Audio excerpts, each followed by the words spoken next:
El Evangelio oculto de Jesús, la historia que cambiará tu fe.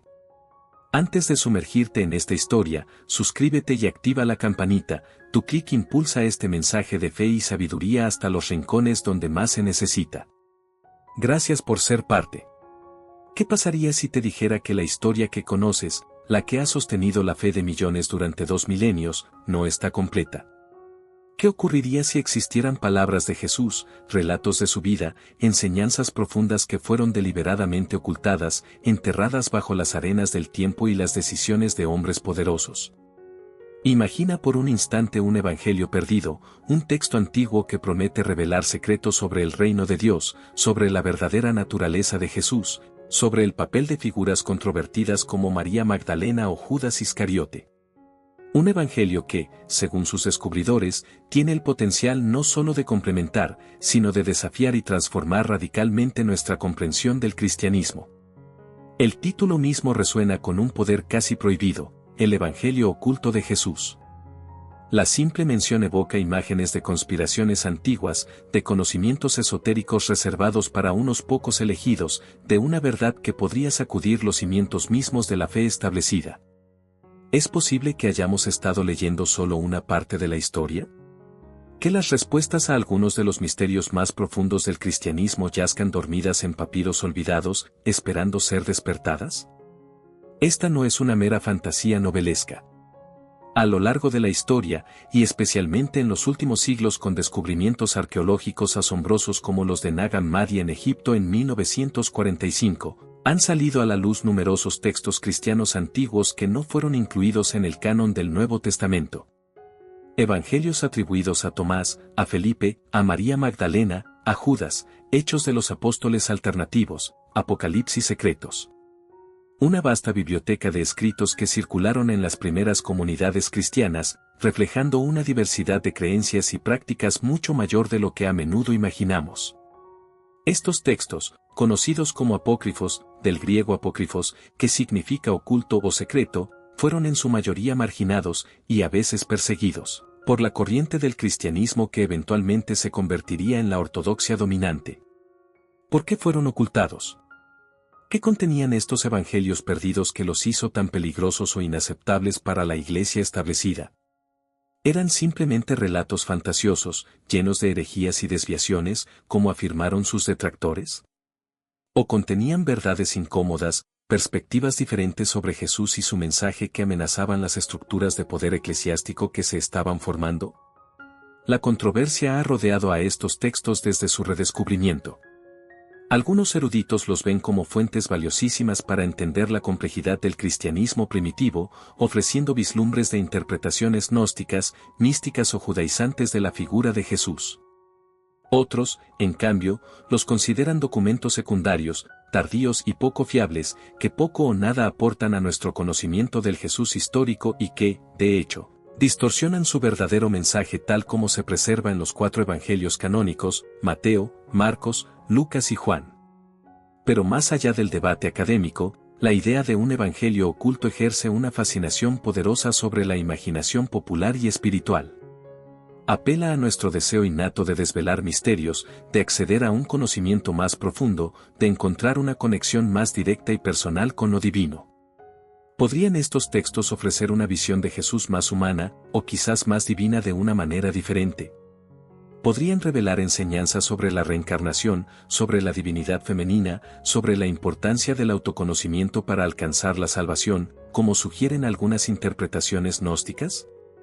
¿Podrían cambiar nuestra percepción de figuras clave, mostrando a María Magdalena no como una pecadora arrepentida, sino como la apóstol principal, la confidente de Jesús? ¿O a Judas no como el traidor supremo, sino como el discípulo que cumplió una misión secreta encomendada por el propio Jesús? La promesa implícita en el título La historia que cambiará tu fe es audaz, incluso provocadora.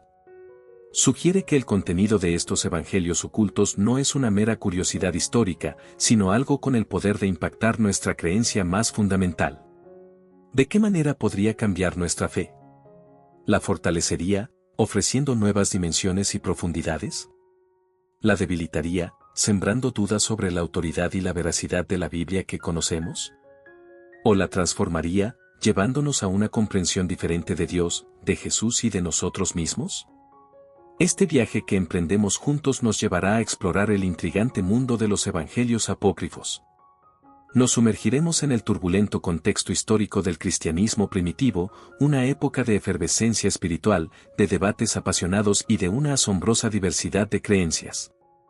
Examinaremos algunos de los textos más famosos y controvertidos, como el Evangelio de Tomás, con sus enigmáticos dichos de Jesús, el Evangelio de María Magdalena, que destaca su papel prominente entre los discípulos, y el recientemente descubierto Evangelio de Judas, que ofrece una perspectiva radicalmente diferente sobre su figura. Analizaremos por qué estos textos fueron excluidos del canon, qué criterios se utilizaron para definir la ortodoxia y qué implicaciones tiene la existencia de estas otras escrituras para nuestra fe hoy.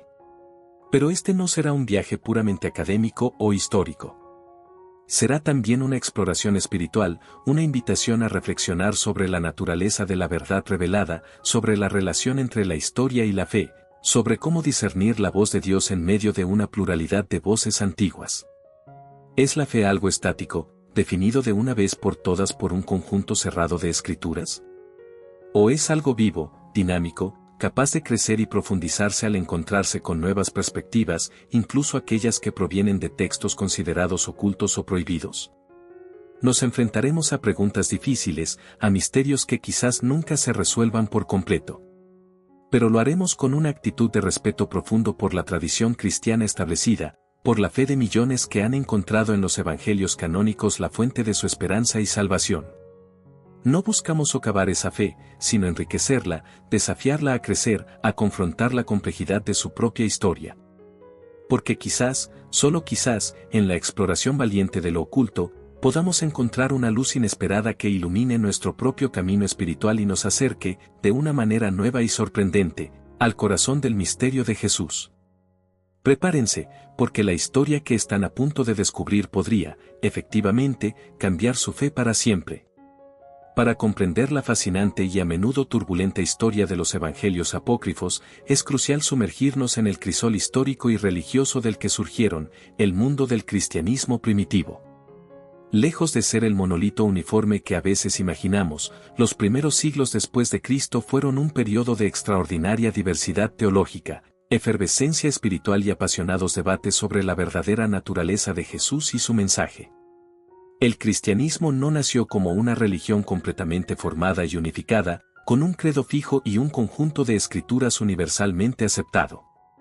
Más bien, emergió gradualmente de sus raíces judías, interactuando y compitiendo con una miríada de otras corrientes filosóficas y religiosas del Imperio Romano, como el platonismo, el estoicismo, los cultos mistéricos y, de manera muy significativa, diversas formas de gnosticismo. En este caldo de cultivo espiritual, diferentes comunidades cristianas, dispersas geográficamente desde Palestina hasta Egipto, Siria, Asia Menor, Grecia y Roma, desarrollaron sus propias interpretaciones de la vida y enseñanzas de Jesús. Tenían acceso a diferentes tradiciones orales, a recuerdos de los apóstoles y otros testigos presenciales, y pronto comenzaron a poner por escrito estas tradiciones en diversos formatos. Surgieron así no solo los 4 evangelios que eventualmente serían aceptados como canónicos, Mateo, Marcos, Lucas y Juan, sino también una multitud de otros textos que ofrecían perspectivas distintas, a veces complementarias, a veces radicalmente diferentes. ¿Por qué existió tal profusión de escritos? Varias razones contribuyeron a ello. Primero, la necesidad de preservar y transmitir las enseñanzas de Jesús en un mundo donde la tradición oral, aunque poderosa, era vulnerable a la distorsión y el olvido. A medida que la primera generación de testigos oculares desaparecía, crecía la urgencia de fijar por escrito sus recuerdos y testimonios. Segundo, el deseo de llenar los vacíos percibidos en los relatos más conocidos. Los evangelios canónicos, por ejemplo, son notablemente parcos en detalles sobre la infancia de Jesús o sobre lo ocurrido después de su resurrección. Textos como el protoevangelio de Santiago o el evangelio de la infancia de Tomás surgieron para satisfacer la piedad popular y la curiosidad sobre estos periodos ocultos de la vida de Jesús y su familia, a menudo adornándolos con relatos milagrosos y legendarios. Una tercera razón, y quizás la más relevante para entender los evangelios apócrifos más controvertidos, fue la diversidad teológica inherente al cristianismo primitivo. Diferentes grupos interpretaban la figura y el mensaje de Jesús a través de sus propios lentes culturales y filosóficos.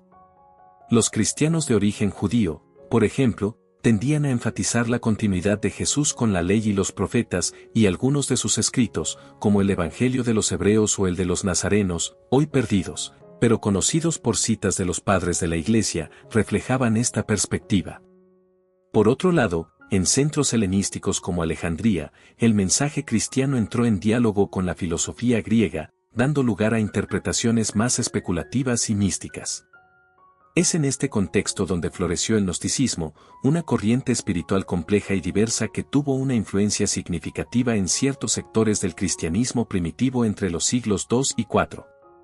Aunque es difícil definir el gnosticismo como un sistema único, la mayoría de las escuelas gnósticas compartían ciertas ideas clave, una visión dualista del universo, una lucha entre un Dios supremo, bueno y espiritual, y un demiurgo inferior, ignorante o malvado, creador del mundo material corrupto, la creencia de que el ser humano posee una chispa divina atrapada en el cuerpo material, y la convicción de que la salvación se alcanza a través de la gnosis, un conocimiento secreto y revelado, que permite al alma liberarse de la prisión material y regresar a su origen divino. Para muchos gnósticos cristianos, Jesús no era tanto un salvador que redimía a través de su muerte y resurrección, eventos que a menudo interpretaban simbólicamente, sino un revelador divino que traía la gnosis necesaria para despertar las almas dormidas. Los evangelios gnósticos, como los encontrados en Nag Hammadi, Tomás, Felipe, la Verdad, María Magdalena, etc., reflejan estas perspectivas. A menudo consisten en colecciones de dichos secretos de Jesús, diálogos esotéricos con sus discípulos o reinterpretaciones alegóricas de su vida y ministerio, enfatizando el autoconocimiento, la iluminación interior y el rechazo del mundo material como caminos hacia la salvación. Estos textos gnósticos, con su lenguaje misterioso, sus complejas cosmologías y su visión a menudo radicalmente diferente de Jesús y del Dios del Antiguo Testamento, a quien frecuentemente identificaban con el demiurgo ignorante, representaban un desafío directo a las interpretaciones que se estaban consolidando en la corriente principal del cristianismo, la que hoy llamamos proto-ortodoxa. Esta corriente, representada por figuras como Ireneo de León, Tertuliano de Cartago y Clemente de Alejandría, enfatizaba la bondad de la creación material, la realidad histórica de la encarnación, muerte y resurrección física de Jesús, la autoridad de las escrituras hebreas, el Antiguo Testamento, y la importancia de la sucesión apostólica y la estructura eclesiástica, obispos, presbíteros, diáconos, como garantes de la verdadera fe. La existencia de esta diversidad de textos y teologías generó inevitablemente conflictos y debates. ¿Cuáles escritos eran auténticos y apostólicos? ¿Cuáles reflejaban fielmente la enseñanza de Jesús? ¿Cuáles eran desviaciones peligrosas o herejías? A medida que el cristianismo crecía y se organizaba, surgió la necesidad de definir un canon, una lista oficial de escrituras consideradas inspiradas y autoritativas para la fe y la práctica de la Iglesia. Este proceso de canonización no fue rápido ni sencillo. No hubo un concilio único que decretara la lista de libros del Nuevo Testamento de una vez por todas. Fue un proceso gradual, que se extendió durante varios siglos, principalmente entre el segundo y el cuarto, impulsado por diversos factores, la necesidad de responder a las enseñanzas consideradas heréticas, como las de Marción, que rechazaba todo el Antiguo Testamento y la mayoría de los escritos del Nuevo, o las de los gnósticos, la necesidad de tener un conjunto común de textos para la liturgia y la enseñanza, y el deseo de preservar la tradición apostólica considerada auténtica. Los criterios utilizados por la Iglesia proto-ortodoxa para discernir qué libros incluir en el canon fueron principalmente, 1. Origen apostólico fue el libro escrito por un apóstol o por alguien estrechamente asociado con un apóstol, como Marcos con Pedro, o Lucas con Pablo. 2. Antigüedad pertenecía el texto a la era apostólica, generalmente considerado el siglo I. 3.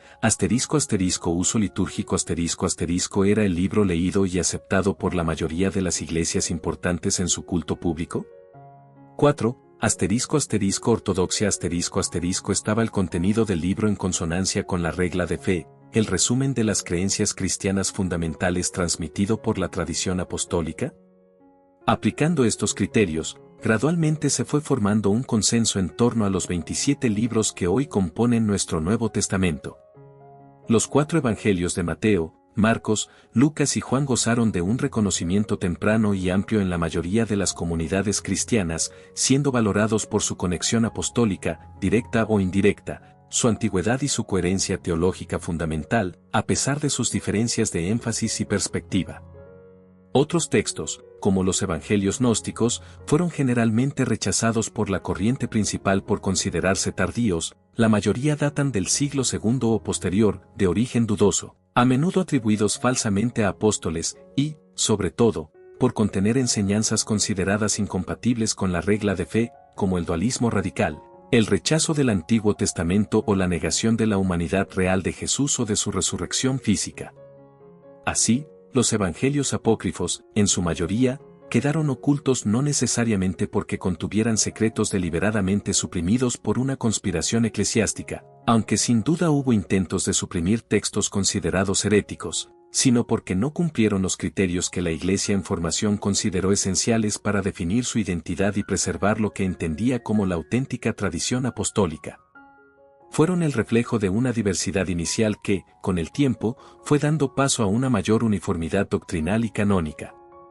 Comprender este contexto histórico, esta lucha por definir la ortodoxia en medio de la pluralidad, es fundamental para abordar los evangelios apócrifos hoy con una perspectiva equilibrada, ni rechazándolos de plano como meras curiosidades heréticas, ni abrazándolos acríticamente como la verdadera historia oculta, sino viéndolos como ventanas fascinantes a la complejidad y riqueza del cristianismo en sus orígenes, testimonios de las múltiples formas en que los primeros seguidores de Jesús intentaron comprender y expresar el impacto transformador de su vida y mensaje.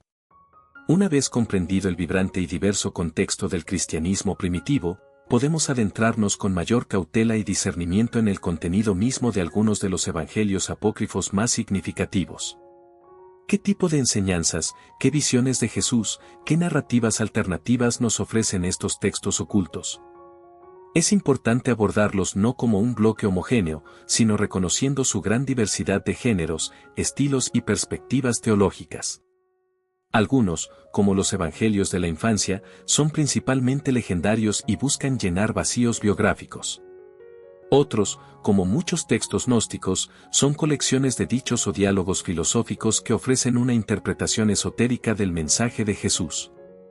Examinemos algunos ejemplos clave, siempre recordando tratarlos con respeto, como ventanas a las creencias de ciertas comunidades cristianas antiguas, sin pretender otorgarles la misma autoridad que a los evangelios canónicos. Quizás el evangelio apócrifo más famoso y estudiado sea el ** Evangelio según Tomás **.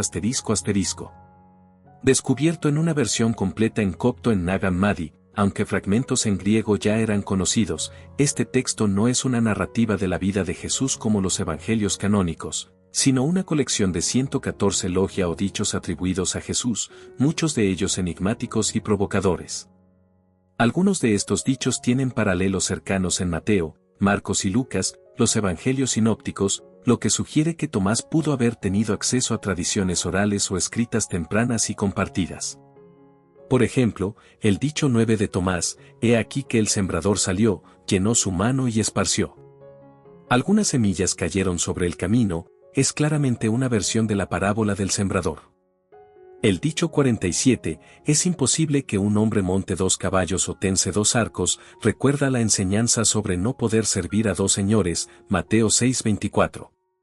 Sin embargo, otros dichos en Tomás presentan un sabor distintivamente diferente, a menudo interpretado como gnóstico o, al menos, místico y esotérico.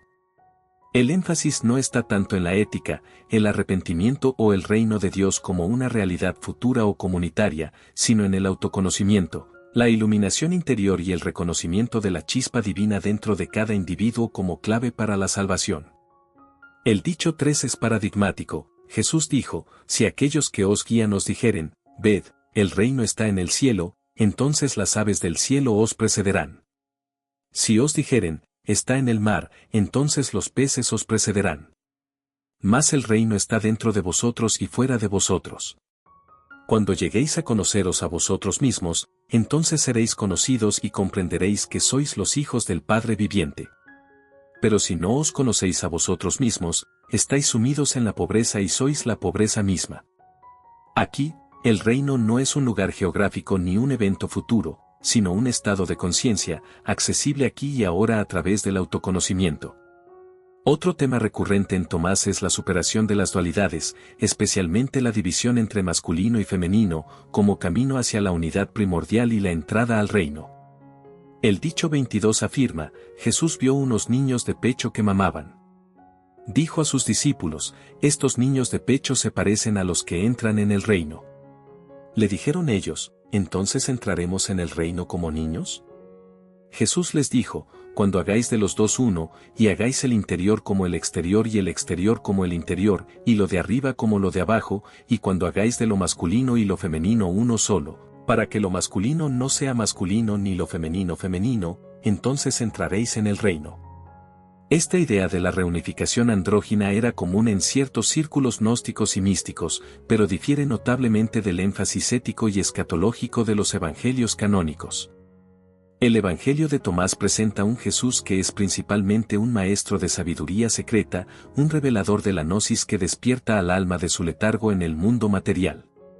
Aunque fascinante y espiritualmente provocador para algunos, esta visión fue considerada problemática por la Iglesia proto-ortodoxa, que veía en ella una minimización de la historia de la salvación, de la importancia de la comunidad eclesial y de la realidad de la encarnación y resurrección física de Cristo. Otro texto apócrifo que ha generado gran interés y controversia es el ** Evangelio según María Magdalena ***. Conocido por fragmentos en copto y griego, este evangelio presenta a María Magdalena no simplemente como una seguidora de Jesús, sino como una discípula privilegiada, poseedora de un conocimiento especial recibido directamente de él y que incluso instruye a los apóstoles varones, quienes a veces muestran celos o incredulidad ante su preeminencia. En un pasaje clave, después de la resurrección, los discípulos están afligidos y temerosos. María los consuela y luego comparte una visión y enseñanzas secretas que recibió de Jesús sobre el ascenso del alma a través de las esferas celestiales, superando los poderes hostiles que intentan detenerla. Pedro, sin embargo, reacciona con escepticismo, ¿es que habló él realmente en privado con una mujer y no abiertamente a nosotros? ¿Hemos de volvernos todos y escucharla? ¿La prefirió él a nosotros? Leví, a menudo identificado con Mateo, defiende a María, reprendiendo a Pedro, Pedro, siempre fuiste impulsivo. Ahora te veo combatiendo contra la mujer como los adversarios. Mas si el Salvador la hizo digna, ¿quién eres tú de veras para rechazarla? Seguro que el Salvador la conoce muy bien. Por eso la amó más que a nosotros. Este evangelio es significativo por varias razones. Primero, ofrece una visión mucho más positiva y prominente de María Magdalena que la tradición posterior que a menudo la redujo a la figura de una prostituta arrepentida, una identificación sin base sólida en los evangelios canónicos. Aquí, ella es la apóstol de los apóstoles, la que comprende más profundamente las enseñanzas esotéricas de Jesús. Segundo, el texto refleja tensiones reales que probablemente existieron en algunas comunidades cristianas primitivas sobre el papel y la autoridad de las mujeres en el liderazgo y la enseñanza. Tercero, su contenido, con el énfasis en visiones secretas y el ascenso del alma, lo sitúa claramente dentro de una perspectiva gnóstica o mística. El ** Evangelio según Felipe ***, otro texto de Nag Hammadi, es similar al de Tomás en que no es una narrativa biográfica, sino una colección de dichos, reflexiones teológicas y reinterpretaciones de rituales cristianos, como el bautismo, la unción y la cámara nupcial sagrada, todo ello desde una perspectiva claramente gnóstica y valentiniana, una importante escuela gnóstica del siglo II. Este evangelio también ha sido objeto de atención por sus referencias a la relación especial entre Jesús y María Magdalena. Un pasaje particularmente citado, y a menudo malinterpretado, dice, la sabiduría, a la que llaman, la estéril, es la madre de los ángeles. Y la compañera del Salvador es María Magdalena. Pero Cristo la amaba más que a todos los discípulos y solía besarla a menudo en la boca. El resto de los discípulos, ofendidos por ello, expresaron su desaprobación. Le dijeron, ¿por qué la amas más que a todos nosotros? El Salvador respondió y les dijo, ¿por qué no os amo a vosotros como a ella? Aunque este pasaje ha alimentado especulaciones sensacionalistas sobre una relación romántica o matrimonial entre Jesús y María Magdalena, popularizadas por libros como El Código da Vinci, la mayoría de los eruditos interpretan el beso en la boca en un sentido simbólico dentro del contexto gnóstico, como una transmisión de conocimiento espiritual o gnosis. El término compañera, koinonos en griego, tampoco implica necesariamente una relación conyugal. Lo que sí es claro es que, al igual que el Evangelio de María, el de Felipe presenta a Magdalena como una figura espiritualmente preeminente, receptora de una revelación especial. Además, el Evangelio de Felipe desarrolla una teología sacramental gnóstica muy particular, reinterpretando los ritos cristianos como símbolos del proceso de reunificación espiritual y retorno al pleroma, la plenitud divina. Finalmente, mencionemos brevemente el controvertido ** Evangelio de Judas **. Redescubierto y publicado en el siglo XXI, este texto gnóstico del siglo II o III presenta una visión radicalmente diferente del papel de Judas Iscariote. Lejos de ser el traidor motivado por la avaricia o la maldad, Judas es retratado como el discípulo más cercano a Jesús, el único capaz de comprender su verdadera identidad y misión. Según este evangelio, Jesús mismo le pide a Judas que lo entregue a las autoridades, no como un acto de traición, sino como un acto necesario para liberar el espíritu divino de Jesús de su prisión corporal. Judas, al cumplir esta dolorosa tarea, se convierte en un instrumento clave en el plan de salvación gnóstico, separándose del resto de los discípulos, que permanecen atados a la ignorancia y al culto del Dios inferior, y alcanzando una gloria especial.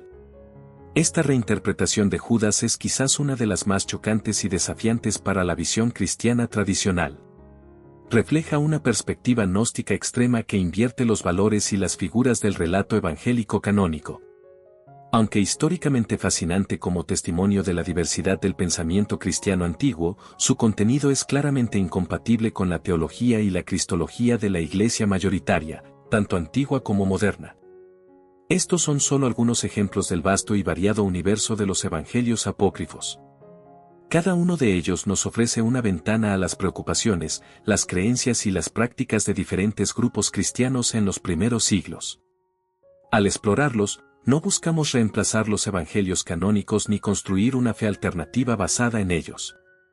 Más bien, buscamos ampliar nuestra comprensión del complejo mosaico que fue el cristianismo primitivo, reconocer la diversidad de formas en que se intentó captar el misterio de Jesús, y quizás, encontrar en algunos de sus dichos o intuiciones ecos de verdades espirituales que, aunque expresadas de manera diferente, pueden resonar con nuestra propia búsqueda de sentido y trascendencia hoy. La clave está en abordarlos con discernimiento crítico, respeto histórico y, sobre todo, una fe madura que no teme confrontar la complejidad, sino que busca en ella una oportunidad para crecer en comprensión y profundidad. Hemos viajado por el fascinante y a menudo desconcertante paisaje del cristianismo primitivo, descubriendo una diversidad de voces y textos que competían por definir la verdadera esencia del mensaje de Jesús. Hemos explorado ejemplos de evangelios apócrifos, como los de Tomás, María Magdalena, Felipe y Judas, que ofrecen perspectivas radicalmente diferentes a las que encontramos en los 4 evangelios canónicos. Esto nos lleva inevitablemente a una pregunta crucial, quizás la más espinosa de todas: ¿cómo y por qué se trazó la línea? ¿Qué fuerzas históricas, teológicas y, sí, también políticas, llevaron a la Iglesia naciente a seleccionar precisamente estos 4 evangelios, Mateo, Marcos, Lucas y Juan, y a relegar a tantos otros al estatus de apócrifos, ocultos o incluso heréticos? ¿Fue un proceso guiado puramente por el Espíritu Santo para preservar la verdad revelada, o fue también una lucha por el poder, una estrategia para unificar una fe diversa bajo una única ortodoxia dominante, silenciando las voces disidentes? La formación del canon del Nuevo Testamento, la lista oficial de libros considerados inspirados y autoritativos, no fue un evento único y repentino, sino un proceso complejo y gradual que se desarrolló a lo largo de varios siglos, principalmente entre el segundo y el cuarto. No hubo un comité secreto reunido en una habitación oscura tomando decisiones arbitrarias. Más bien, fue un proceso orgánico, impulsado desde las bases de las comunidades cristianas y guiado por ciertos criterios que emergieron gradualmente en respuesta a las necesidades y desafíos de la época. Como vimos anteriormente, la proliferación de textos, algunos de ellos con enseñanzas consideradas radicalmente desviadas, como las del gnóstico Marción, que rechazaba al Dios del Antiguo Testamento, o las de diversas escuelas gnósticas, creó una necesidad urgente de discernimiento. ¿Qué escritos podían ser leídos con seguridad en las asambleas litúrgicas? ¿Cuáles reflejaban fielmente la tradición recibida de los apóstoles? ¿Cuáles servían como base fiable para la enseñanza y la vida cristiana? Los líderes de la Iglesia proto-ortodoxa, figuras como Ireneo de León, Tertuliano, Clemente de Alejandría y, más tarde, Atanasio y Agustín, jugaron un papel clave en la articulación de los criterios para este discernimiento. Aunque no siempre hubo un acuerdo unánime en cada detalle, hubo debate sobre la inclusión de libros como Hebreos, Santiago, 2 Pedro, 2 y 3 Juan, Judas y Apocalipsis. Si emergió un consenso general en torno a ciertos principios fundamentales. El criterio más importante fue, sin duda, el de la **apostolicidad**. Se buscaban textos que tuvieran un vínculo directo o indirecto con los apóstoles originales de Jesús, aquellos que él mismo había comisionado como testigos autorizados. Se creía que los apóstoles, o sus colaboradores cercanos, como Marcos, compañero de Pedro y Pablo, o Lucas, compañero de Pablo, eran los garantes más fiables de la auténtica tradición sobre Jesús. Por ello, los evangelios atribuidos a Mateo, apóstol, Juan, apóstol, Marcos y Lucas gozaron de una aceptación temprana y generalizada. En contraste, muchos evangelios apócrifos, especialmente los gnósticos, eran considerados de origen posterior, siglo II o III, y atribuidos pseudoepigráficamente, falsamente, a figuras apostólicas para ganar autoridad, como el Evangelio de Tomás o el de Judas. Un segundo criterio estrechamente ligado al primero fue el del **antigüedad**. Se privilegiaban los textos que se remontaban a la era apostólica, el siglo I. Se entendía que cuanto más cercano en el tiempo a Jesús y los apóstoles, más probable era que un escrito reflejara fielmente los eventos y enseñanzas originales. Los 4 evangelios canónicos, aunque su datación exacta es objeto de debate académico, son generalmente considerados por la mayoría de los eruditos como compuestos en la segunda mitad del siglo I, basándose en tradiciones orales y escritas aún más tempranas.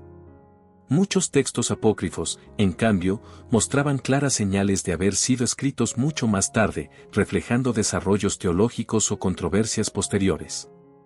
El tercer criterio fue el del uso y aceptación eclesial ¿Qué libros eran leídos, copiados, distribuidos y utilizados en el culto y la enseñanza por la gran mayoría de las comunidades cristianas dispersas por el Imperio Romano?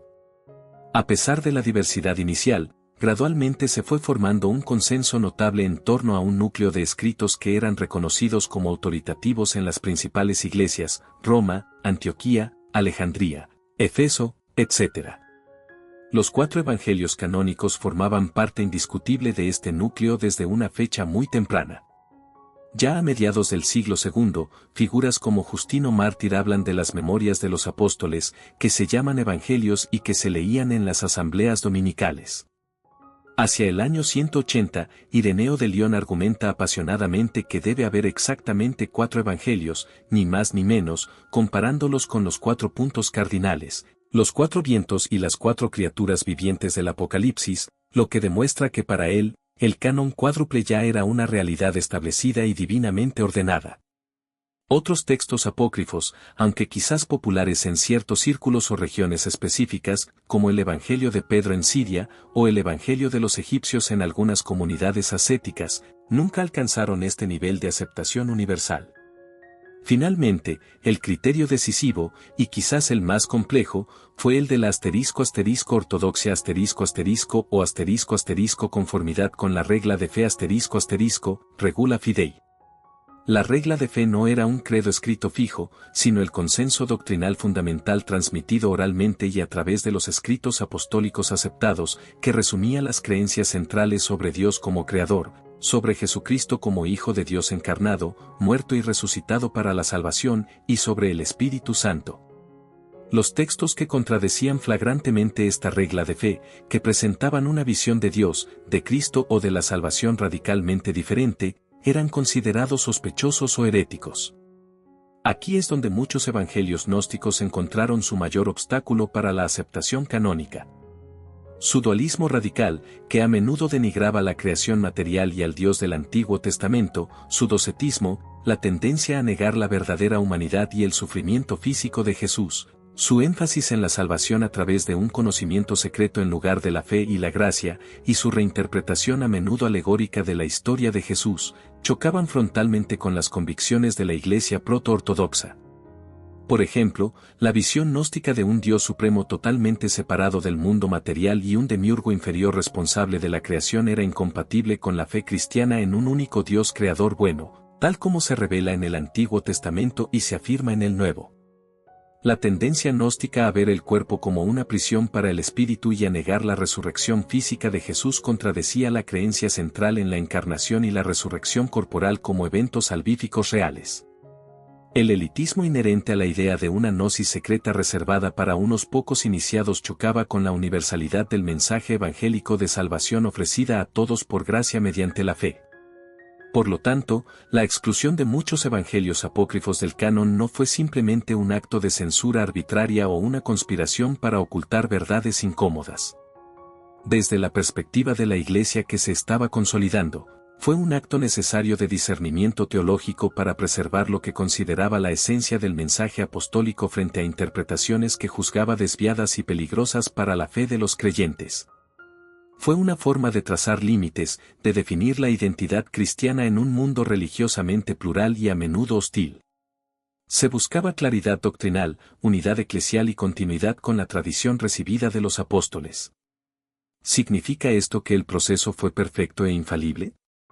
La historia es siempre compleja, y sin duda hubo factores humanos, culturales y políticos que influyeron en las decisiones. Las luchas por la autoridad entre diferentes centros cristianos, las rivalidades entre distintas escuelas teológicas e incluso los prejuicios personales, pudieron haber jugado algún papel.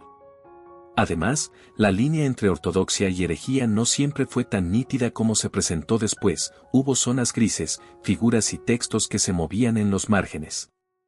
Sin embargo, visto en perspectiva, es notable el amplio y duradero consenso que se alcanzó en torno al núcleo del Nuevo Testamento, especialmente los 4 evangelios, en iglesias muy diversas y distantes geográficamente, mucho antes de que el poder imperial, con Constantino en el siglo IV, interviniera para favorecer una única versión del cristianismo. La exclusión de los evangelios apócrifos, por lo tanto, fue el resultado de un complejo proceso histórico y teológico en el que la Iglesia naciente luchó por definir su identidad y preservar la integridad de su mensaje fundacional.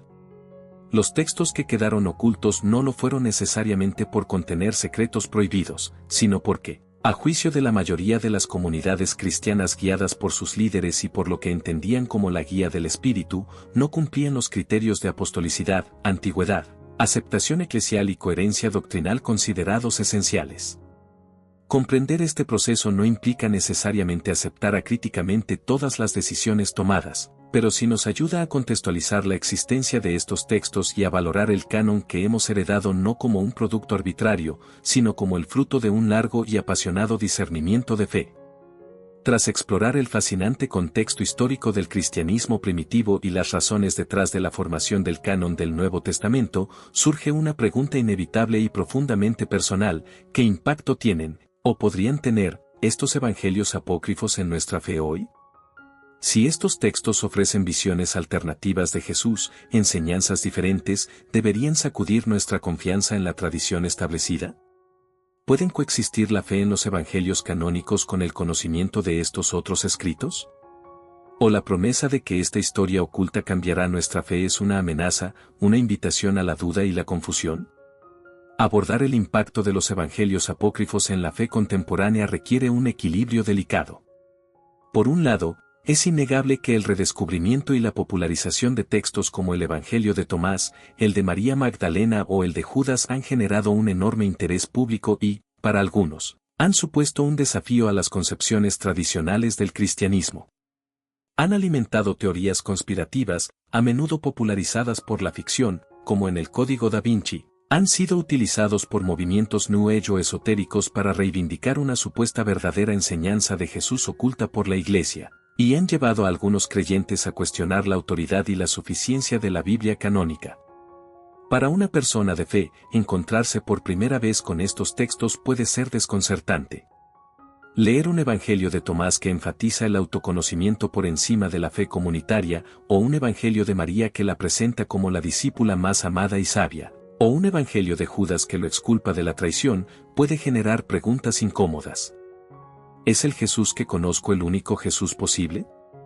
¿Ha omitido la Iglesia aspectos importantes de su mensaje o de su relación con sus seguidores? ¿Podría haber algo de verdad en estas perspectivas alternativas? Es crucial, en este punto, no caer en dos extremos igualmente problemáticos.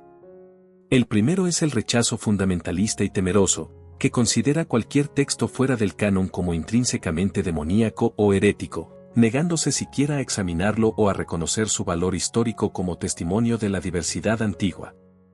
Esta actitud, aunque comprensible por el deseo de proteger la fe, a menudo nace de la inseguridad y cierra la puerta a una comprensión más profunda y matizada de la propia tradición. El segundo extremo es la aceptación acrítica y sensacionalista, que abraza cualquier texto oculto como la verdad revelada simplemente porque desafía la ortodoxia, sin aplicar un discernimiento histórico o teológico riguroso. Esta postura puede llevar a construir una fe basada en especulaciones dudosas o en interpretaciones gnósticas que son, en esencia, incompatibles con el núcleo del mensaje cristiano sobre la creación, la encarnación y la redención. Entonces, ¿cómo pueden estos textos impactar nuestra fe de una manera constructiva y madura? En primer lugar, pueden *** ampliar nuestra comprensión histórica del cristianismo primitivo ***. Nos recuerdan que la fe que hemos heredado no surgió en un vacío, sino en medio de un vibrante debate de ideas. Nos muestran que los primeros cristianos lucharon apasionadamente por comprender el misterio de Jesús y que lo hicieron desde diferentes perspectivas culturales y filosóficas. Reconocer esta diversidad inicial no debilita la fe, sino que la enriquece, mostrándola como una tradición viva y dinámica, capaz de dialogar con diferentes contextos. Nos ayuda a valorar el canon no como una imposición arbitraria, sino como el resultado de un proceso de discernimiento comunitario que buscó preservar lo que consideraba esencial. En segundo lugar, los evangelios apócrifos pueden *** estimular nuestra propia reflexión teológica y espiritual ***. Aunque no los aceptemos como escritura inspirada al mismo nivel que los canónicos, algunos de sus dichos o narrativas pueden resonar con nuestra experiencia o plantear preguntas válidas. Por ejemplo, el énfasis del Evangelio de Tomás en el reino de Dios como una realidad interior, presente aquí y ahora, puede complementar la visión más escatológica de los sinópticos, recordándonos la importancia de la transformación personal y la experiencia mística.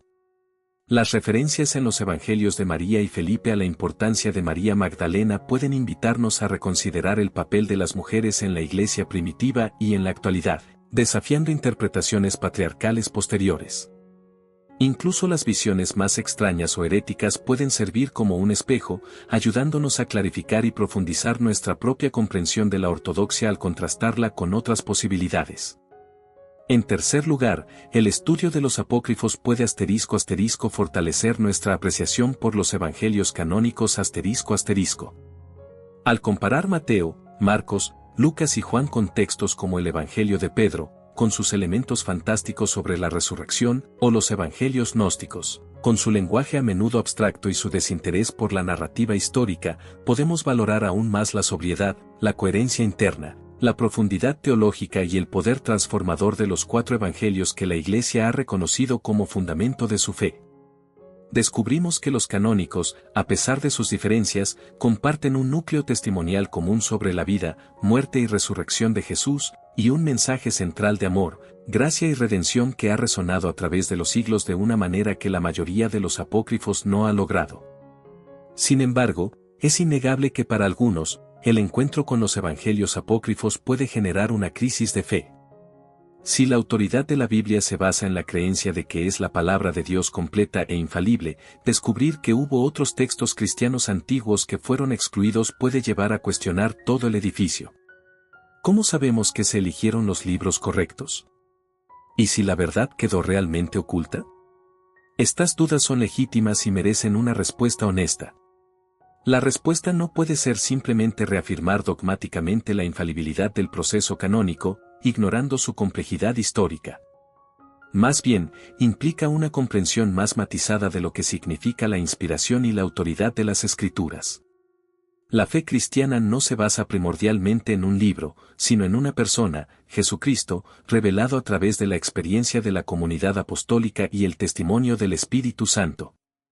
El canon no es tanto una lista cerrada impuesta desde arriba, sino el reconocimiento por parte de la Iglesia, a lo largo del tiempo y guiada por el Espíritu, de aquellos escritos que resonaban más auténticamente con la experiencia fundacional de Cristo y que demostraban ser fuente de vida y transformación para los creyentes. Es un testimonio humano, históricamente situado, pero que la fe reconoce como vehículo privilegiado de la revelación divina. Desde esta perspectiva, los evangelios apócrifos no tienen por qué ser vistos como una amenaza mortal a la fe. Pueden ser vistos como lo que son, documentos históricos fascinantes que nos ayudan a entender mejor el mundo en que nació el Nuevo Testamento, y que contienen, quizás, algunas chispas de sabiduría o ecos de tradiciones auténticas, pero que, en su conjunto, no alcanzaron el nivel de coherencia, apostolicidad y poder transformador de los escritos canónicos a juicio de la Iglesia primitiva. Su impacto en nuestra fe no tiene por qué ser el de demolerla, sino el de invitarla a madurar, a volverse más informada históricamente, más crítica teológicamente y, paradójicamente, quizás más humilde y confiada en lo esencial. ¿Cambiarán entonces esta historia oculta tu fe? Depende de lo que entiendas por fe y por cambiar. Si tu fe se basa en una certeza absoluta e incuestionable sobre cada detalle histórico o textual, entonces sí, el encuentro con la complejidad y la diversidad del cristianismo primitivo puede ser profundamente desestabilizador. Pero si tu fe es una confianza viva en Jesucristo, una relación personal con Dios mediada por la comunidad y la tradición, pero siempre abierta al misterio y al crecimiento, entonces el conocimiento de los evangelios apócrifos puede ser una oportunidad para enriquecerla, para hacerla más consciente de sus raíces históricas y más capaz de dialogar con la complejidad del mundo. Puede llevarte a valorar más profundamente el tesoro que poseemos en los evangelios canónicos, no porque sean los únicos textos antiguos sobre Jesús, sino porque han demostrado ser, para millones de personas a lo largo de los siglos, el camino más fiable y transformador hacia Él. El verdadero evangelio oculto, quizás, no está tanto en papiros polvorientos, sino en la capacidad de nuestra propia fe para descubrir nuevas profundidades y resonancias en la historia que ya conocemos, una historia que, lejos de agotarse, sigue revelando su poder para cambiar vidas hoy.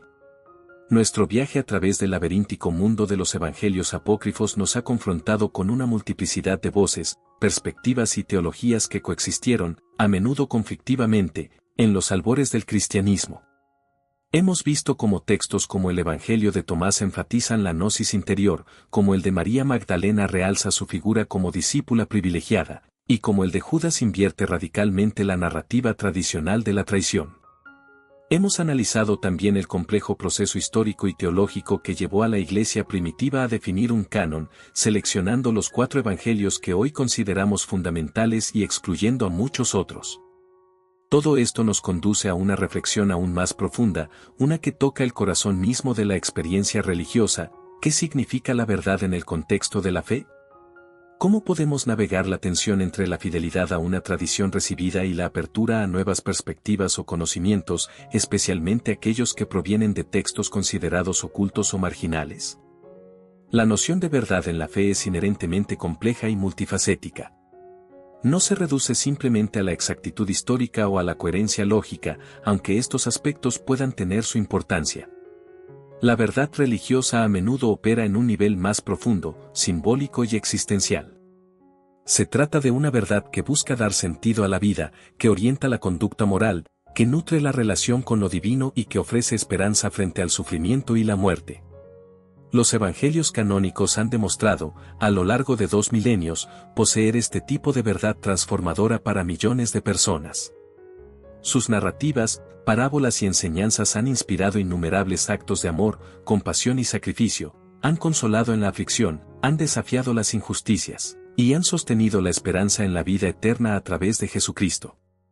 Sin embargo, la existencia de los evangelios apócrifos nos recuerda que la búsqueda de la verdad religiosa en los primeros siglos no fue un camino único y lineal. Diferentes comunidades, influenciadas por distintos contextos culturales y filosóficos, buscaron expresar su comprensión del misterio de Cristo de maneras diversas. ¿Significa esto que todas esas expresiones son igualmente verdaderas? Aquí es donde el discernimiento se vuelve crucial. La Iglesia primitiva, al formar el canon, no estaba simplemente realizando un ejercicio de crítica literaria o histórica, estaba tomando una decisión teológica fundamental sobre qué relatos y enseñanzas consideraba que reflejaban más fielmente la revelación de Dios en Jesucristo y que eran más conducentes a la auténtica vida cristiana.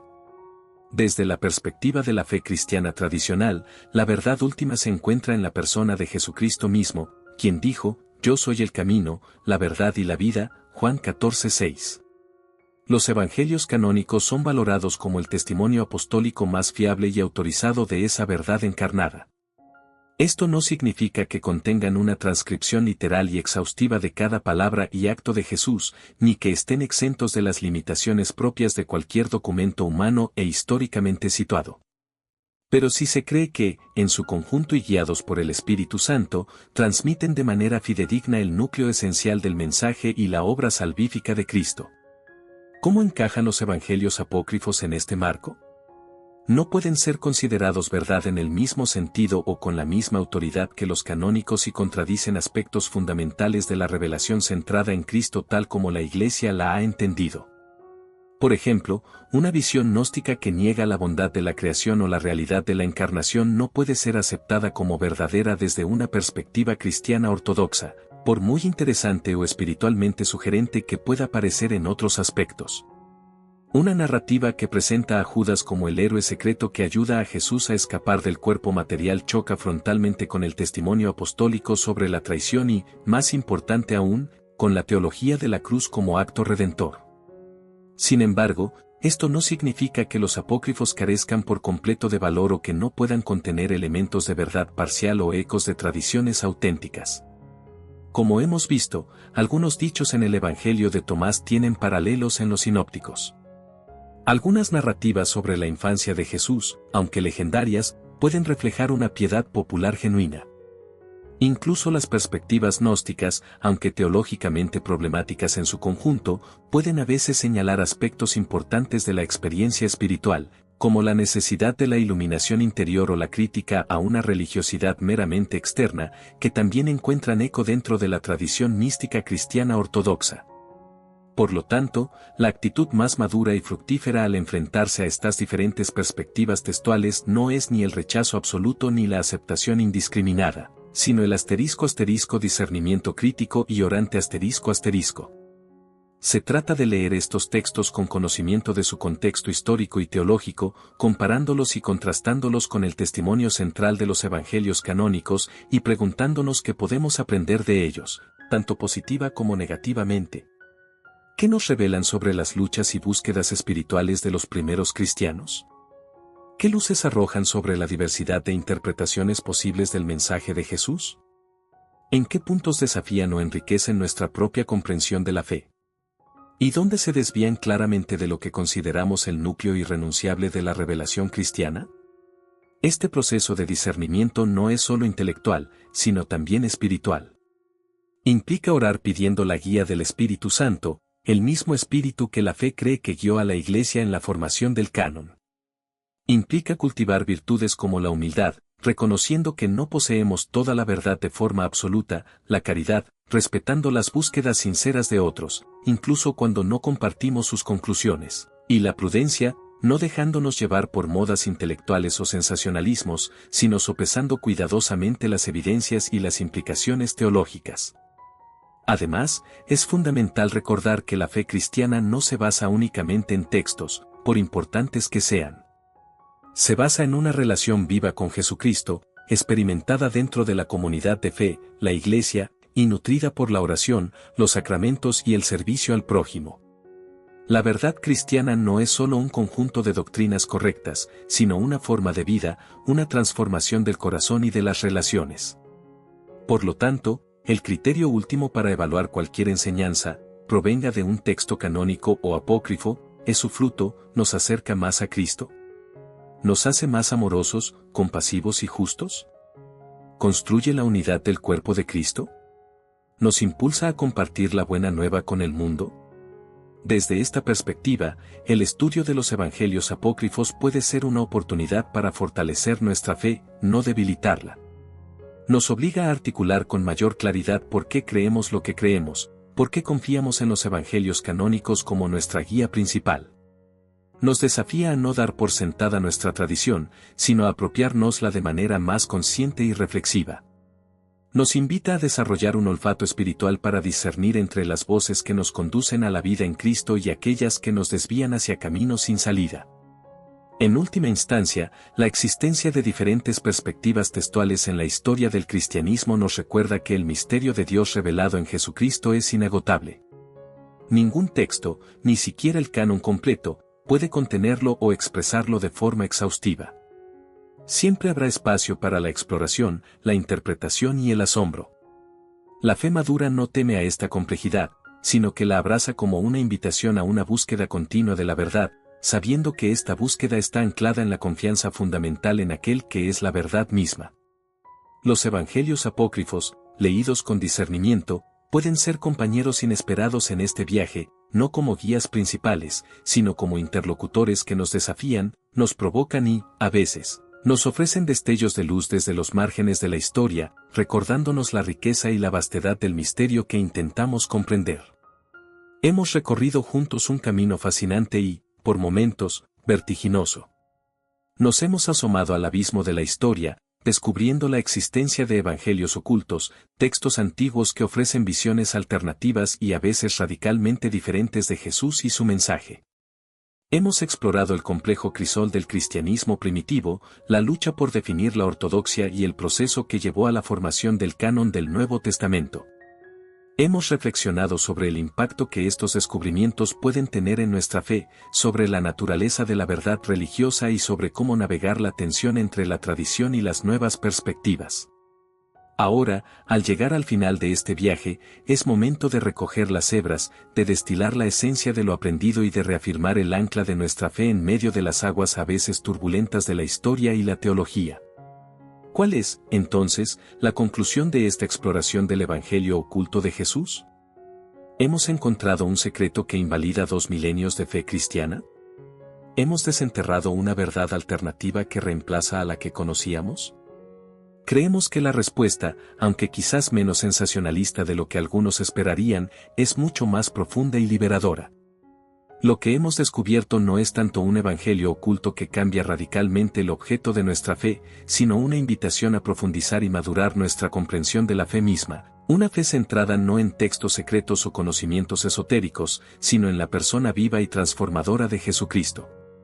La existencia de los evangelios apócrifos, con toda su diversidad y sus desafíos, no disminuye la centralidad de Cristo, por el contrario, puede ayudarnos a apreciarla con mayor claridad.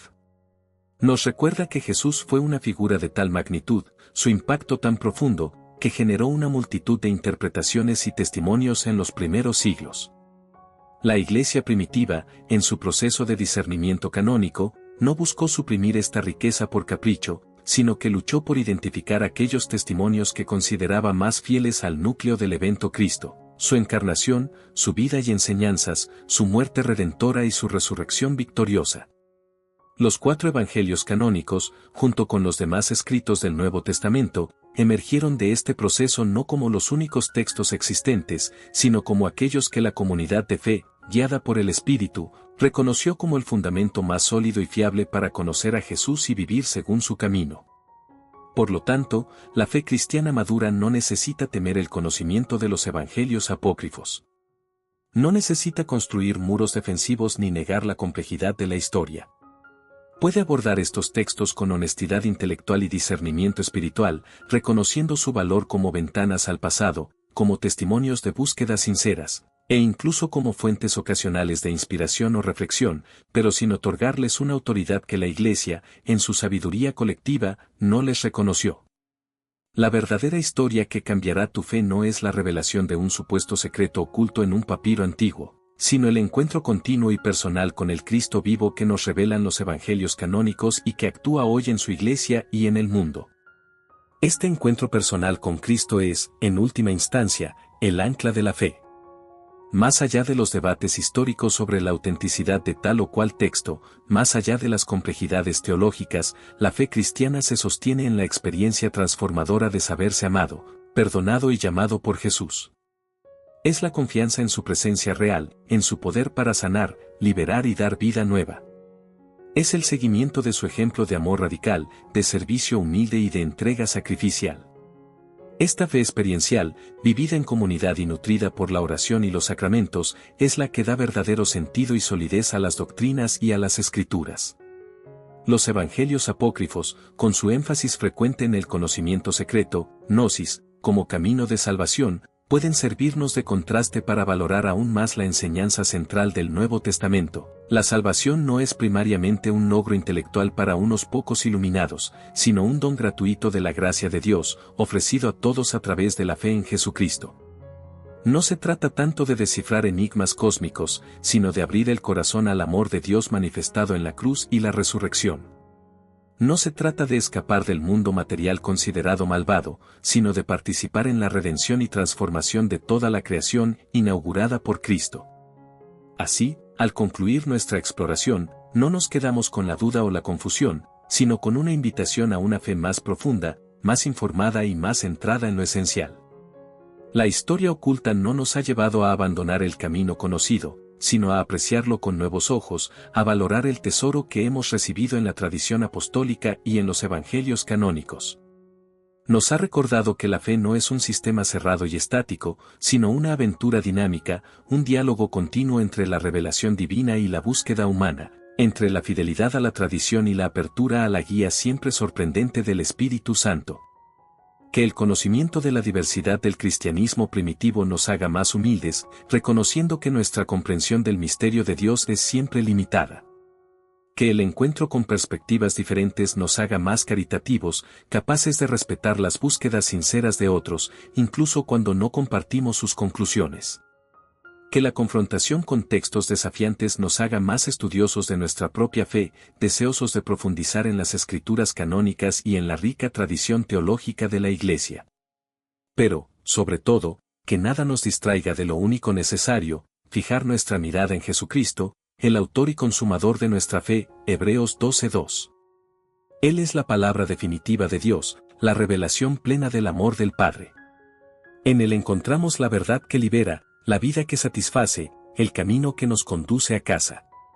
Los evangelios, tanto los canónicos como los apócrifos leídos con discernimiento, pueden ser señales en ese camino, pero no son el destino final. El destino es Cristo mismo.